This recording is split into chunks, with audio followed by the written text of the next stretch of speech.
Greetings! FIFA 22 will go down as my least favorite FIFA ever. You might be wondering, after the FIFA 19 El Tornado and Croqueta spams, after the FIFA 20 Overload Ballside Drop Back Fiesta, and after the FIFA 21 Directional Nutmeg into Cancelled Croqueta Samba, how is that even possible? Well, that's what this video is for, to show you how somehow FIFA has managed to make things worse, at least for me. And throughout this whole video, it's important to understand that it's more than just comparing and contrasting individual mechanics from previous titles. Some of you understand this, and some of you understand the concept of factoring in years and years of disappointments. In other words, regardless of how you rank each of the last few FIFAs, if the newer one is only a slight improvement, it won't be enough to make it feel like an improvement. I need more than a couple less bullshit scenarios per game on one end, if on the other there's a whole new set of them. And that is FIFA 22. You might find a couple improvements if you're lucky, but is it worth it considering all the new things that are now problems and all the old things that actually got even worse? The first and main reason why this will go down as my least favorite FIFA is the RNG element. Luck, if you will, or bad luck if you're on the receiving end. This is important because forget individual gameplay imbalances or mechanics, forget the sheer amount of luck that favors the underdog. This has always been a prevalent thing in FIFA, but this year it has reached unfathomable levels. I'll show you with the mildest possible case of this kind of luck I'm talking about, because after all, there might be kids watching and I don't want to terrify them.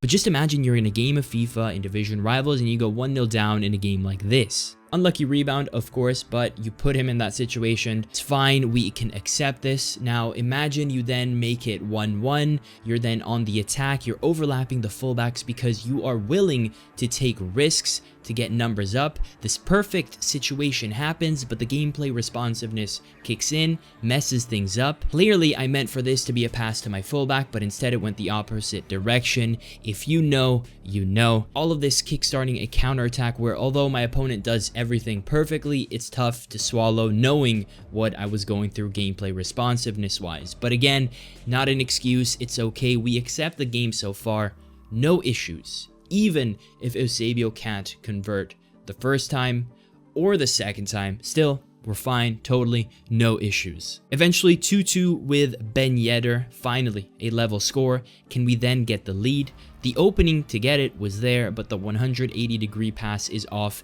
as it should. That's fine, that's totally fair. Salah is through a net, and then the unlikeliest of finishes work. Not how we wanted the lead, but it did feel deserved. 3-2 up, closing it out would be nice, but we couldn't quite peel off here enough to make it 4-2. So now imagine in this game, there's 12 minutes left. You know, I know, all we gotta do is be solid, which is what we do, waiting for a chance to tackle. And then this. Wow. RNG at its finest, a brain-dead decision rewarded for the sake of what? Realism that a powerful cross can go through your defender's feet? I mean, is this fun for you? Okay, fair enough, a draw it is. Or so we would wish, because a broken corner routine seals the deal for my opponent. So with 12 minutes to go, my lead turned into a deficit in 6 minutes by the grace of randomness and a broken routine. That's essentially what made the difference. I've lost count of how many times something like this has happened to me this year.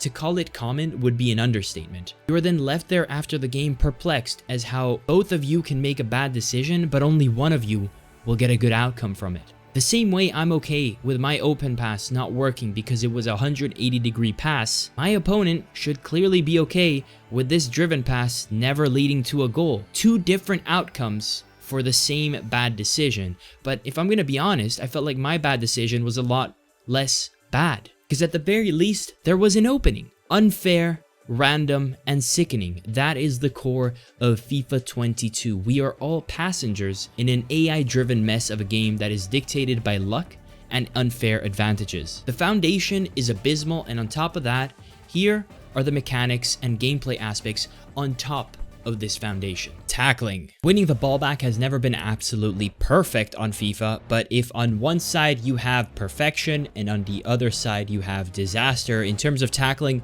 FIFA 22 breaks the scales. When I created the term 2 tackle attacks in FIFA 21 to make fun of the fact that you needed at least 2 tackles to get the ball back, I had no idea it would get 10 times worse. The concept of winning the ball back is so fried that the best way to do it is still via pressing tactics that shouldn't exist, like constant pressure, where the AI does absolutely everything for you. But also, it's so bad that tackling in the box is something you do knowing with tears in your face that the ball will stay there for the opponent to shoot, but pressuring from behind where the dribbler should be able to squeeze through will actually get you the ball back. Passing. I was told this was now fixed, but like I said before, a couple small improvements somewhere don't take away disasters elsewhere. Remember these examples in past FIFAs? Like here, where we know the blue cursor Gattuso is pressing X to do a ground pass. We can assume 2 passing options. It doesn't really matter which one, as it's still a pass upwards. We know that, but also the red cursor player knows that. And I've shown you this example before, but we all know what happens. Even though the red cursor reads it, the ball gets moved down in a way that allows the play to continue. While this happens less, it still happens in new ways, different ways, and it still just happens in general. Like right here, we all know this is where my opponent aimed.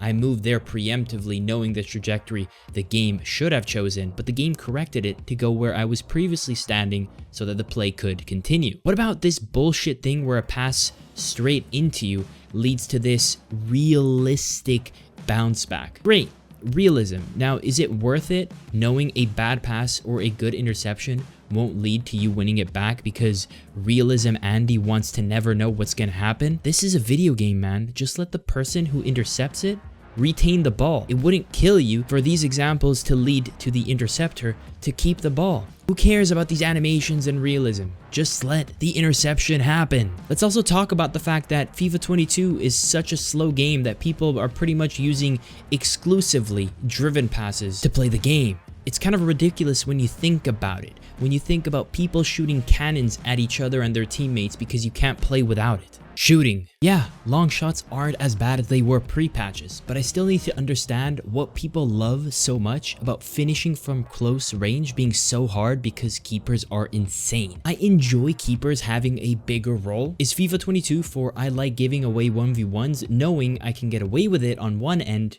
while on the other end, I can do a corner glitch for the easy goal. Mind-blowing how people love that, but also loved the long shots being OP as hell from range. Everything feels so backwards. But without going too far down the rabbit hole, while some of the more notorious mechanics may now be gone, they've clearly been replaced by the most random foundation we have ever seen. Sprinkle on top the fact that many of the usual core issues are either the same or just present themselves in new ways, and there's no way this isn't my least favorite FIFA of all time. Just because you score more football goals doesn't hide the pain that is knowing how small the skill gap really is and how random each game can really be. If the game modes were as sweaty as last year with 30 games of champs, it would be a lot more obvious. Anyways, hope you guys enjoyed, and I'll catch you in the next one.